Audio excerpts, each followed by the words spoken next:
चलिए, very good evening प्रीति, भावना और सभी को very good evening and happy independence day. चलिए, तो हम लोग का बायोलॉजी में चैप्टर चल रहा था principle of inheritance and variation, और इस चैप्टर में हमने आपको सेक्स रिलेटेड जो डिसीज थी, ठीक है, sex linked inheritance, autosomal inheritance जिसमें कि थैलेसीमिया था, वो मैंने कल आपको कंप्लीट करा दिया। अब जो नेक्स्ट टॉपिक है वो है आपका पॉइंट म्यूटेशन का। पॉइंट म्यूटेशन से स्पेशली कॉज होने वाली डिसीजेस। तो पॉइंट म्यूटेशन से जो डिसीज कॉज होती है उसमें जो मेन और मोस्ट इंपॉर्टेंट डिसीज है वो है हमारे सिलेबस में सिकल सेल एनीमिया। ठीक है, तो आज हम पढ़ेंगे किसको? आज हम पढ़ेंगे जो डिसीज है वो भी किसकी? पॉइंट म्यूटेशन की। पॉइंट म्यूटेशन की, ठीक है, पॉइंट म्यूटेशन से कॉज होने वाली डिसीज। और उस डिसीज का नाम क्या है? उस डिसीज का नाम है बेटा सिकल सेल एनीमिया। ठीक है, सिकल सेल एनीमिया। तो सबसे पहले हम बात करते हैं सिकल सेल एनीमिया, या फिर इसे आपका कहीं कहीं पर आपको बेसिकली लिखा हुआ मिल जाएगा सिकल सेल एनीमिया। ठीक है, बात एक ही है सिकल सेल और सिकल सेल एनीमिया की। चलिए भाई,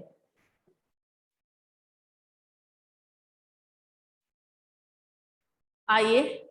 तो सिकल सेल एनीमिया ये आपकी क्या है? ये बेसिकली ब्लड रिलेटेड डिसीज है। बात समझ गए? तो सबसे पहले आप इसके बारे में एक पॉइंट तो बिल्कुल लिख ही लीजिए। ये क्या है? ये रिलेटेड ब्लड रिलेटेड डिसीज है। और ब्लड रिलेटेड डिसीज होने के साथ साथ ये और क्या है? एक autosomal point mutation. Point mutation से क्या होती है? ये कॉज होती है। तो इतनी बात आपको याद रखनी है, ब्लड रिलेटेड डिसीज है। दूसरा, ऑटोसोमल पॉइंट म्यूटेशन से ये क्या होती है? कॉज होती है। या फिर कहीं कहीं पर ये लिखा होता है caused by it may be caused by molecular mutation। ठीक है, ये भी आपको लिखा हुआ मिल सकता है कि ये किससे कॉज होती है? ये मॉलिक्यूलर म्यूटेशन से कॉज हो सकती है। बात समझ गए? तो ये किससे कॉज होती है? ये मॉलिक्यूलर म्यूटेशन से कॉज हो सकती है। चलिए, अब देखो, मैंने कल जब थैलेसीमिया बताया था तो थैलेसीमिया में आपको मैंने बताया था कि जो हमारे नॉर्मल हीमोग्लोबिन है, भाई ब्लड रिलेटेड आ रही है, थैलेसीमिया भी ब्लड रिलेटेड थी, ये भी ब्लड रिलेटेड है, तो थोड़ा बहुत कहीं ना कहीं किसी ना किसी क्रोमोसोम से दोनों मैच जरूर करेंगे, है ना? तो कल मैंने आपको बताया था कि दो क्रोमोसोम थे, एक था क्रोमोसोम नंबर 11 और एक था क्रोमोसोम नंबर 16। ये दोनों क्रोमोसोम किसके लिए रेस्पॉन्सिबल थे? ये दोनों क्रोमोसोम रेस्पॉन्सिबल थे हीमोग्लोबिन के फॉर्मेशन के लिए। ठीक है, आप सभी को याद होगा। आपको मैंने बताया था क्रोमोसोम नंबर 11 और क्रोमोसोम नंबर 16। अच्छा, फटाफट से बताइए, क्रोमोसोम नंबर 11, जो क्रोमोसोम नंबर 11 हमने पढ़ा था, वो कौन सी ग्लोबुलिन चेन का फॉर्मेशन करता है? ये आपके लिए क्वेश्चन है। Chromosome number 11 form which type of globulin chain? ठीक, जल्दी से आंसर दो, आंसर दीजिए, हम तुम्हारे आंसर देख रहे हैं, जल्दी से आंसर दो।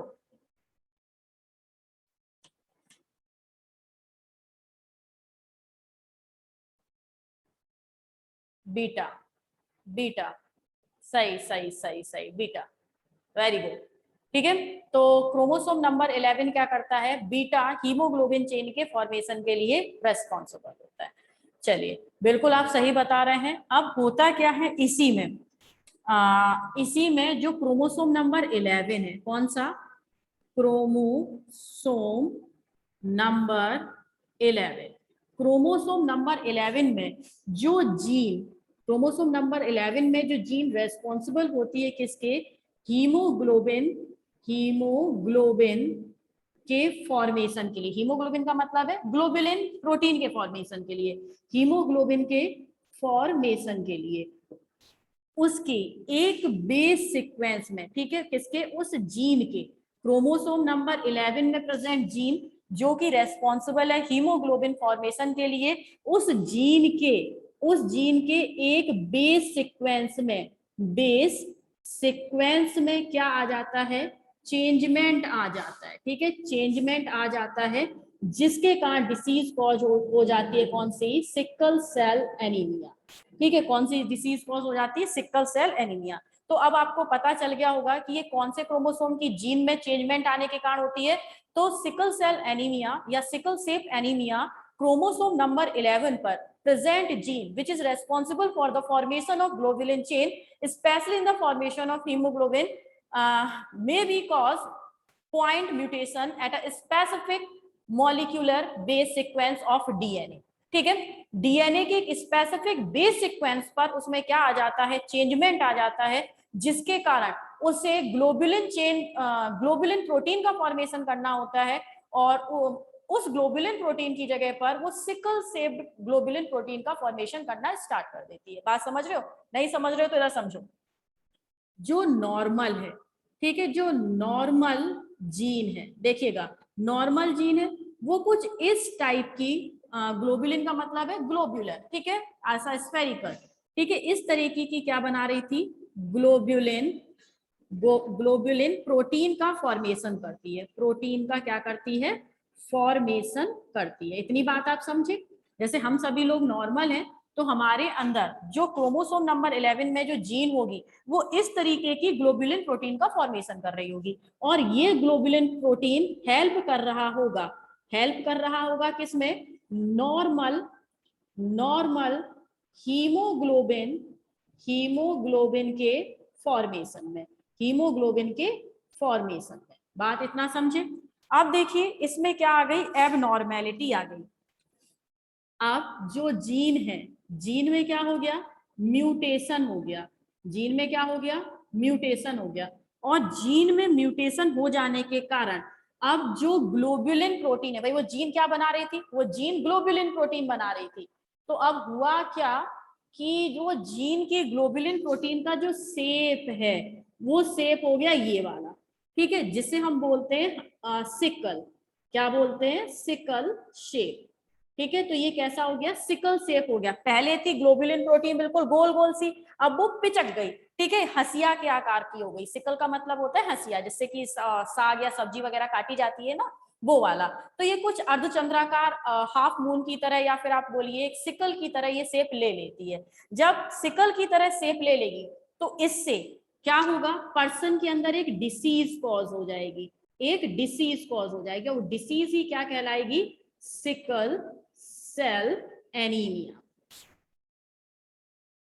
ठीक है, तो वो क्या कॉज कर लेती है, सिकल सेल एनीमिया। अब हो क्या जाता भैया सिकल सेल एनीमिया में, देखो ये जो ग्लोबुलिन चेन है, ये आपको ग्लोबुलिन प्रोटीन है, ये काफी मोटी सी है, ठीक है, ये क्या करती है, ऑक्सीजन का ट्रांसपोर्ट करती है, ऑक्सीजन का ट्रांसपोर्ट करती है, ठीक है, काफी जगह है, आराम से नंबर ऑफ ऑक्सीजन मॉलिक्यूल को ट्रांसपोर्ट करके बाइंड अप करके ले जाएगी। लेकिन सिकल सेप हो जाने के कारण इनकी जो ऑक्सीजन बाइंडिंग कैपेसिटी है, ठीक है, हीमोग्लोबिन की जो ऑक्सीजन बाइंडिंग कैपेसिटी है वो कैसी हो जाती है, कम हो जाती है। तो इसमें O2 बाइंडिंग कैपेसिटी कैसी हो जाती है, काफी लेस हो जाती है, जिसके कारण पर्सन की बॉडी के एवरी टिश्यू तक, एवरी सेल तक प्रॉपर अमाउंट में ऑक्सीजन नहीं पहुंच पाता, और ऑक्सीजन नहीं पहुंच पाता जिसके कारण फूड का ब्रेकडाउन नहीं हो पाता, जिसके कारण उसे प्रॉपर अमाउंट में एनर्जी नहीं मिलती, और पर्सन हमेशा थका हारा सा क्या करता है, महसूस करता है। खाता तो खूब है, लेकिन उस फूड का ब्रेकडाउन होके और उसे एनर्जी प्रोवाइड नहीं हो पाती, जिसके कारण उसे क्या होता है, बहुत ज्यादा थकान बनी रहती है। ठीक है, और इससे भी ज्यादा अच्छी खासी प्रॉब्लम क्रिएट हो जाती है, पर्सन हाथ पैर नीले पड़ जाते हैं ऑक्सीजन की कमी के कारण। तो ये काफी तरीके के क्या है आपके, ये प्रॉब्लम कॉज कर सकता है, समझ रहे हैं। तो जो सिकल सेप हो जाना, इसका सिकल सेप हो जाना हीमोग्लोबिन का बहुत सारे प्रॉब्लम क्रिएट कर सकता है किसी भी पर्सन के अंदर। ठीक, इसका स्क्रीनशॉट लीजिए। आई थिंक आप इतना समझ गए, अभी तो बहुत सारा ये बचा है, फिर समझाते, स्क्रीनशॉट ले लीजिए।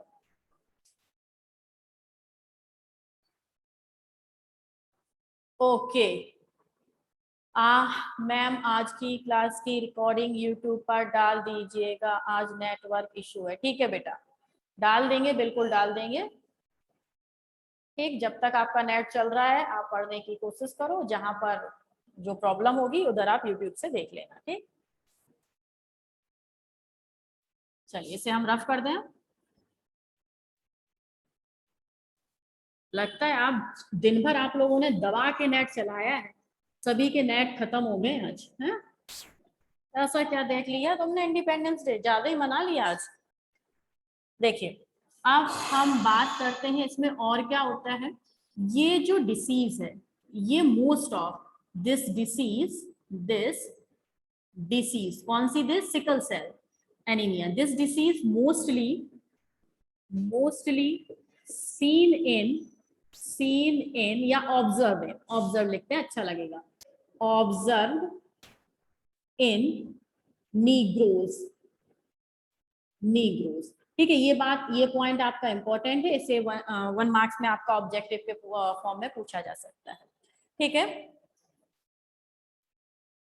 ओके, कल की क्लास भी यूट्यूब पे डाल देंगे। चलिए बेटा, कल की भी डाल देंगे।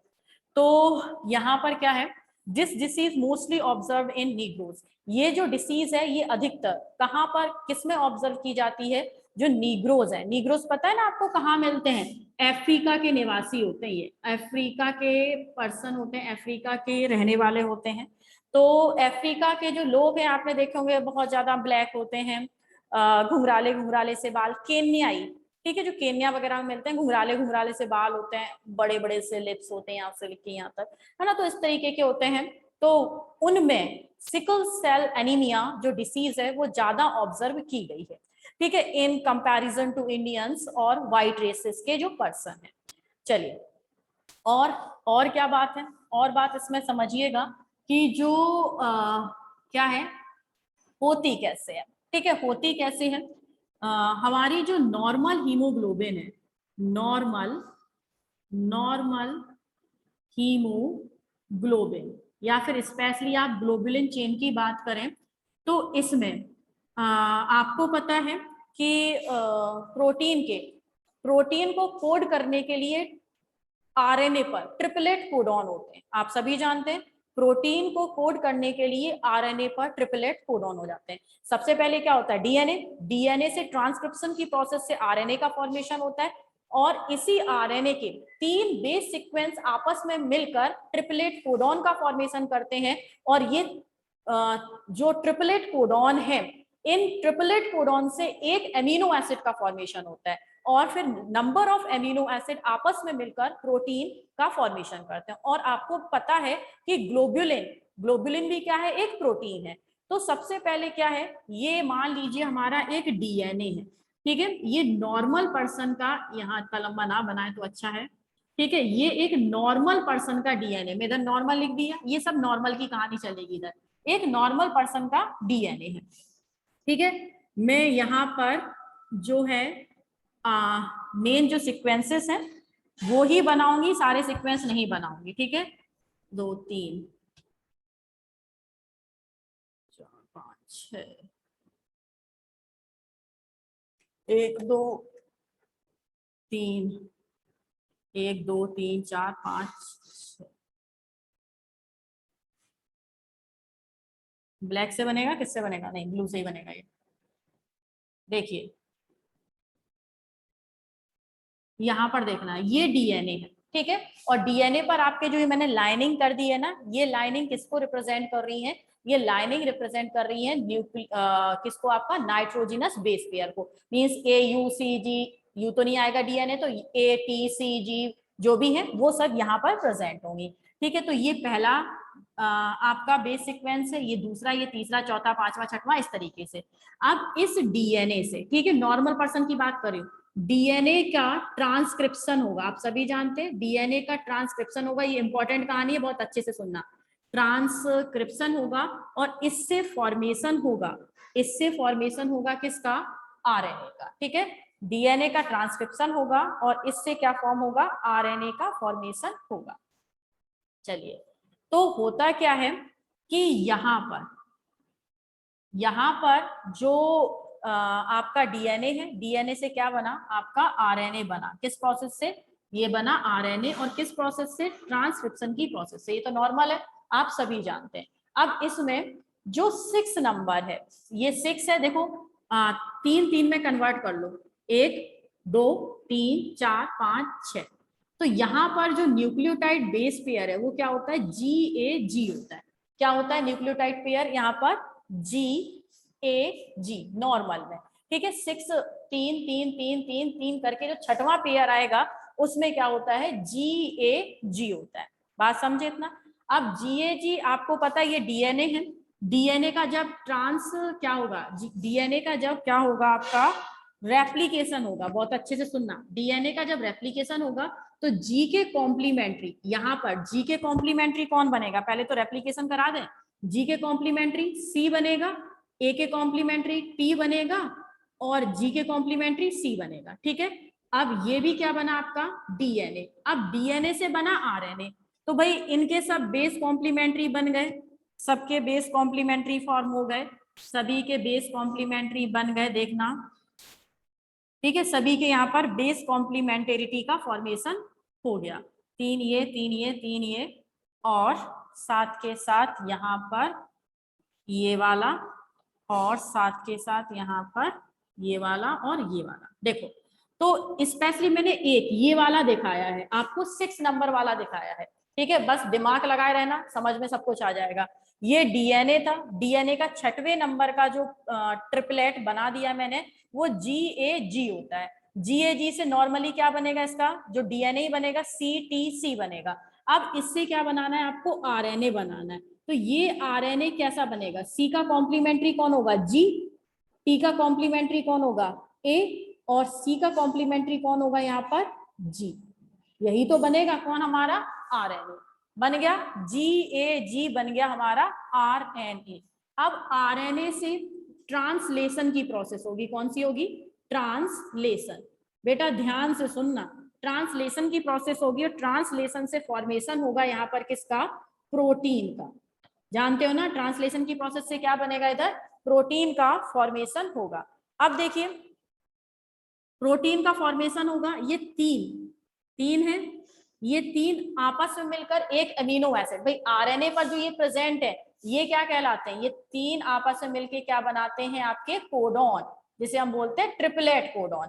अब ये 3 जो आपके क्या है, nitrogenous base pair, 3 nitrogenous base pair मिलके एक कोडॉन का फॉर्मेशन कर रहे हैं, और एक कोडॉन क्या बनाएगा, एक अमीनो एसिड को कोड करेगा। यानी कि ये 1 2 3 क्या है, nitrogenous base pair, 3 nitrogenous base pair मिलके क्या बना रहे हैं, एक कोडॉन बना रहे हैं। और एक कोडॉन क्या करता है, एक कोडॉन एक अमीनो एसिड को कोड करता है। तो सबसे पहले ये वाला जो कोडॉन है वो अमीनो एसिड को कोड कर रहा है, कौन सा, ये कर रहा है वेलिन को, ठीक है। नाम याद रखने हैं आपको सभी के, ठीक है। किसको कर रहा है, वेलिन को कोड कर रहा है, बात समझे। अब जो दूसरा वाला ये वाला कोडॉन है, ये आपका दूसरा अमीनो एसिड है, कौन सा, हिस्टामाइन, हिस्टामाइन, ठीक है। किसको कोड कर रहा है, हिस्टामाइन को कोड कर रहा है। ये जो तीसरा वाला है, तीसरा वाला यहां पर कोड कर रहा है, तीसरा अमीनो एसिड है ल्यूसीन, कौन सा है, ल्यूसाइन, ल्यूसाइन को कोड कर रहा है। इन सब के नाम याद रखने पड़ेंगे आपको, 100% ध्यान रख लेना, ठीक है। ये तीसरा वाला ल्यूसाइन को कोड कर रहा है। फिर इसके बाद ये जो चौथा वाला है, ठीक है, यहाँ पे नंबर डाल दूं आपको आसानी होगा, 3 4 5 6 7, 7 ही मैंने बनाए, ठीक है। तीसरा किसको कोड कर रहा है, ल्यूसाइन को। अब आते हैं चौथे नंबर पे, ठीक है। कौन सा, ये चौथा वाला, चौथा वाला कोड कर रहा है 309 को, किसे कर रहा है, 309 को। नाम ऐसे ही रहेंगे, अपनी मर्जी से कुछ मत लिख लेना, ठीक है। किसे कोड कर रहा है, 309 को, कौन सा, चौथा वाला। पांचवा वाला,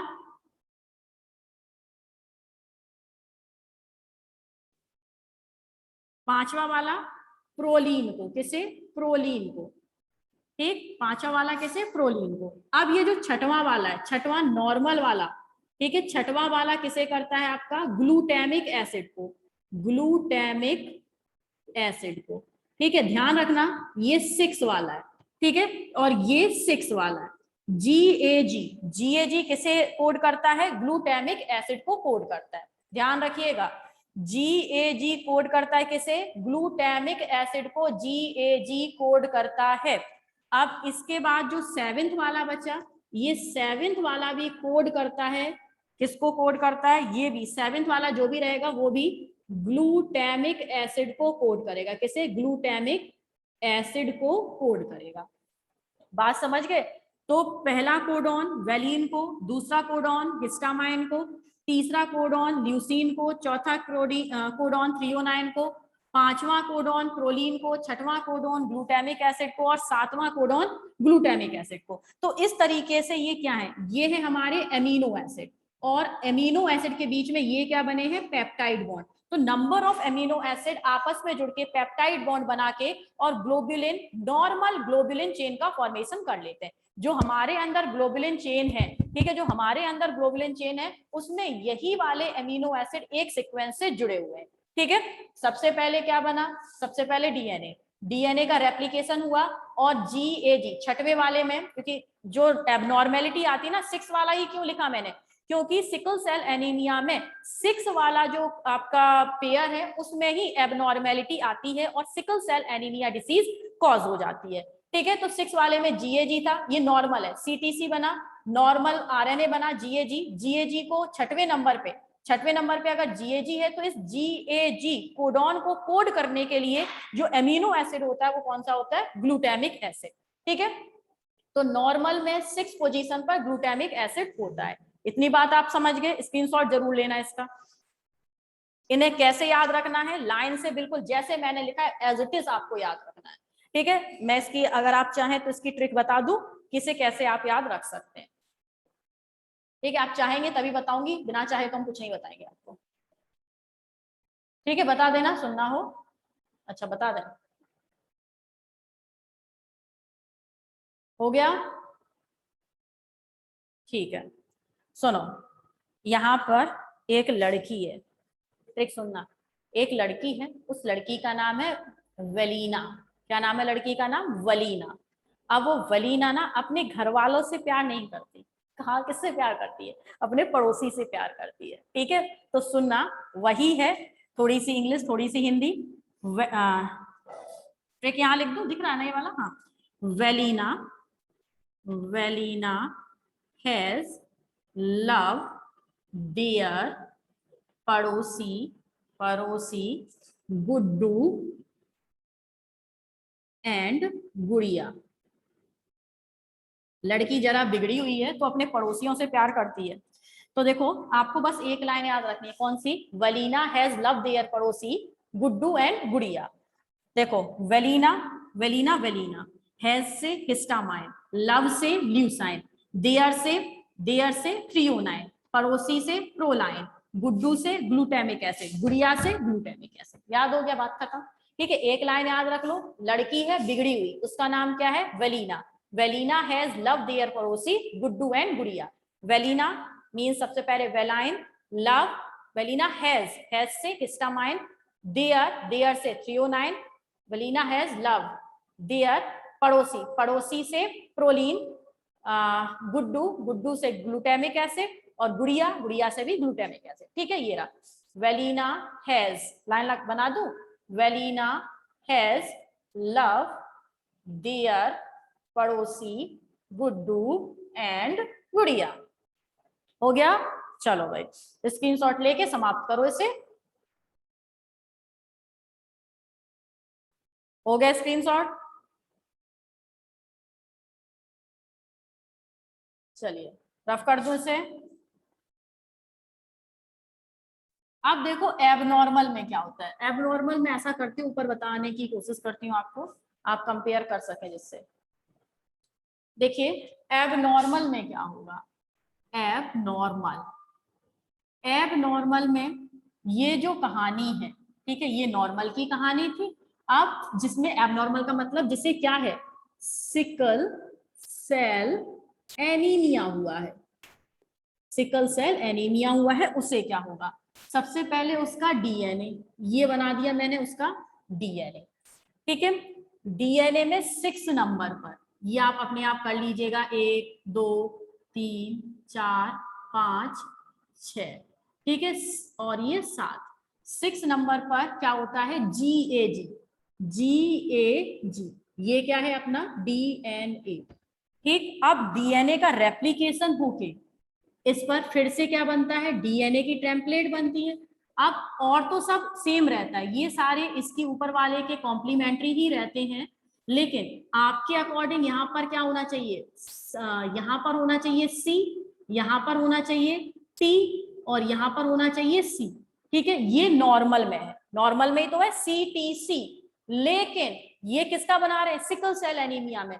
तो सिकल सेल एनीमिया में देखिएगा क्या हो जाता है, जो ये T यहाँ पर क्या है, A दिख रहा है आपको, ये A है, और A के कॉम्प्लीमेंट्री T आना चाहिए नॉर्मल में, लेकिन यहीं पर हो जाता है क्या, म्यूटेशन, इस एक पर बेस सीक्वेंस पर हो जाता है म्यूटेशन, और इस T की जगह पर, यहाँ पर देखो नॉर्मल में T है, इस T की जगह पर ऊपर वाले जैसा ही क्या आ जाता है, A, यहाँ पर T की जगह पर क्या आ जाता है, A, और A किस कारण से आया, क्योंकि यहाँ पर हो गया म्यूटेशन, और इसी कारण से पूरा पवाड़ा फैल जाता है, ठीक है। पर्सन केवल एक, देखो CTC, CAC हो गया, बस किस कारण से, A के कॉम्प्लीमेंट्री T ना बन के A का A ही आ गया यहाँ पर, बस। अब इससे क्या होगा, RNA बनेगा, देखो भाई RNA बना लेते हैं, यहाँ पर RNA बना। अब प्रोसेस में अब किसी में कोई कमी नहीं आएगी, देखना, ये नॉर्मल, ये नॉर्मल, ये नॉर्मल, ये नॉर्मल, ये नॉर्मल।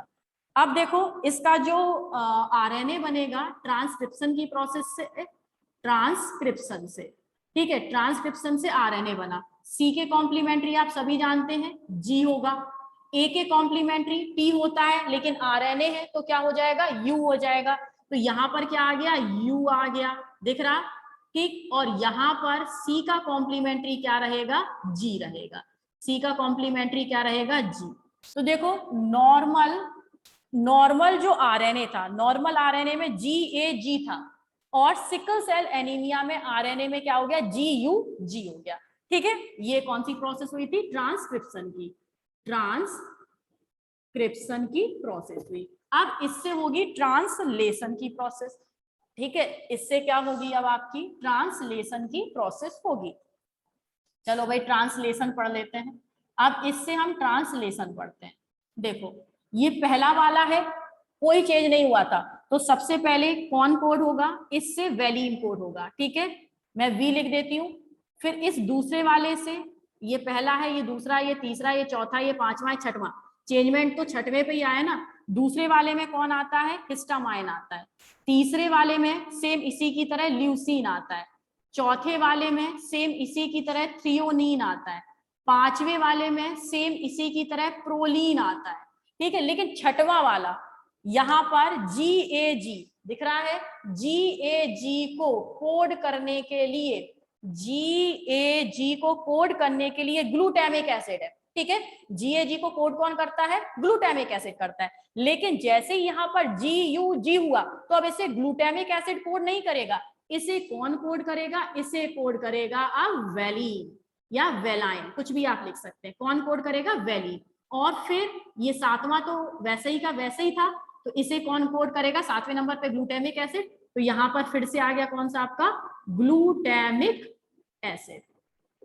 आई थिंक आप समझे होंगे, ठीक है। तो देखो ये नॉर्मल की है, और ये किसकी है, जिसे पर्सन को सिकल सेल एनीमिया हुआ है, एनीमिया हुआ है, ठीक है, ये उसकी हीमोग्लोबिन है, मींस डिफेक्टिव हीमोग्लोबिन है, बात समझ रहे हैं ना। तो दोनों में आप अंतर खुद देख लीजिए, पहला अमीनो एसिड वैलीन, वैलीन, दूसरा हिस्टामाइन, एबनॉर्मल का भी हिस्टामाइन, नॉर्मल का ल्यूसीन, एबनॉर्मल का ल्यूसीन, चौथा थ्रियोनीन, चौथा थ्रियोनीन, पांचवा प्रोलीन, पांचवा प्रोलीन, छठवां देखो, छठवां नॉर्मल में क्या होता है, नॉर्मल में छठवें पर होता है ग्लूटामिक एसिड, कौन होता है, ग्लूटामिक एसिड होता है, नॉर्मल में छठवां अमीनो एसिड ग्लूटामिक एसिड होता है। जबकि जो हमारा एबनॉर्मल है, ऐसा पर्सन जिसको सिकल सेल एनीमिया है, जो कि एक एबनॉर्मल ग्लोबुलिन प्रोटीन का फॉर्मेशन कर रहा है, जिससे कि उसकी ग्लोबुलिन प्रोटीन सिकल सेप हो जाती है, उसमें 6 नंबर पे क्या आ रहा है, वैलीन आ रहा है, ठीक है। 6 नंबर पे ग्लूटामिक एसिड और एबनॉर्मल में 6 नंबर पे वेलिन, और 7th नंबर पे ग्लूटामिक एसिड, और बाद बाकी सब सेम रहता है, बस एक अमीनो एसिड चेंज हो जाता है। और ये एक अमीनो एसिड किस कारण से चेंज होता है? केवल एक nucleotide base pair sequence change होने से डीएनए में। ठीक है, डीएनए में यहां पर अगर टी होता तो नॉर्मल होता, लेकिन केवल एक बेस सीक्वेंस एक स्पेसिफिक पॉइंट पर चेंजमेंट आ जाने से पर्सन की पूरी लाइफ हिस्ट्री चेंज हो जाती है, और एक वो आप कह सकते हैं जेनेटिक डिसीज, जो कि बहुत ही ज्यादा एक तो लाइलाज है, दूसरी बात एक लीथल भी समझ सकते हैं आप, है ना, मरने जैसी कंडीशन पर पहुंचा देती है, उस डिसीज का फॉर्मेशन कर देता है, उस डिसीज को हम बोलते हैं सिकल सेल एनीमिया। ठीक है, स्क्रीनशॉट जरूर लेना, और ये क्वेश्चन पेपर में आने की पूरी संभावना बनती है। ठीक है, आई थिंक आप समझे इसे, समझे या नहीं समझ गए? कि नहीं समझे तो इसको स्क्रीनशॉट से दोबारा समझना।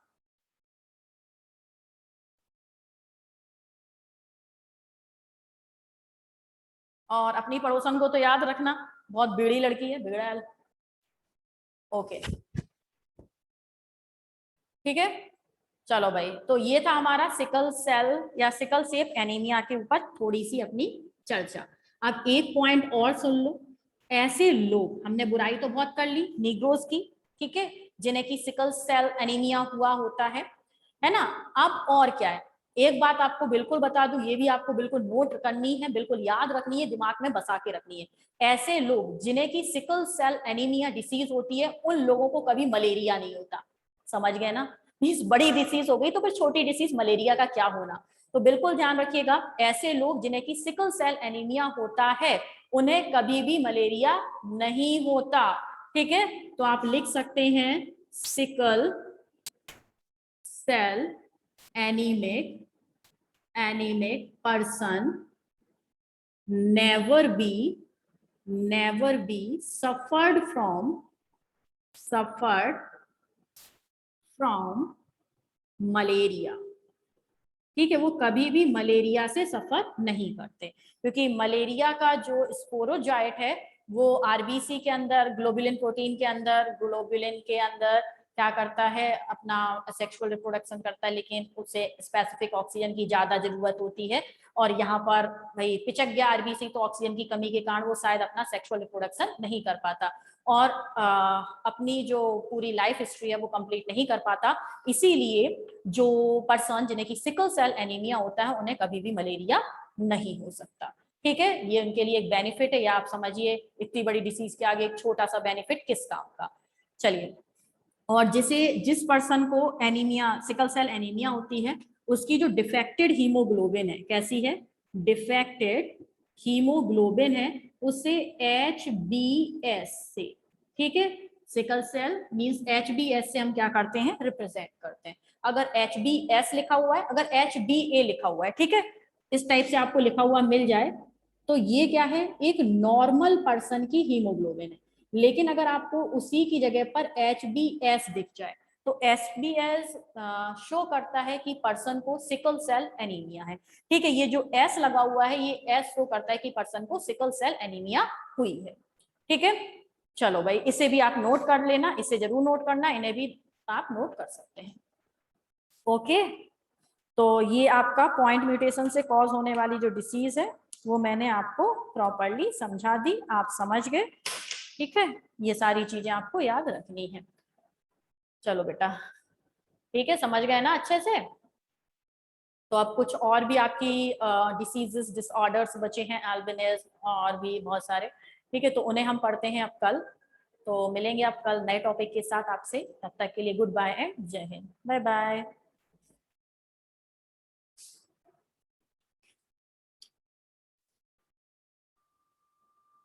हाँ बेटा, मैंने सुना है कल स्कूल खुल रहे हैं। ठीक है चिराग, और किसी ने कुछ कहना है?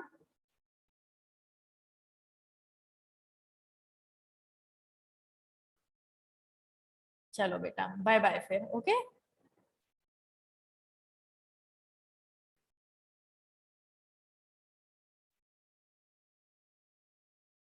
सौम्या तुम जब मन हो तब चले आओ, तुम्हें मना कब किया मैंने? आ जाओ बेटा, कल आ जाओ, घूम जाओ, बतिया लेंगे थोड़ी देर बैठ के चैन से। ठीक है सौम्या? हमने तो कभी मना ही नहीं किया बुलाने से, तुम्हारा घर है, कभी भी घूम जाओ आके।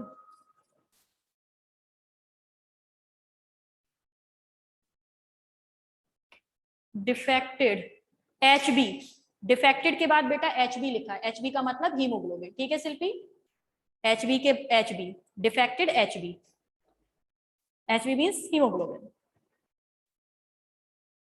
चलो बेटा, ओके, बाय बाय।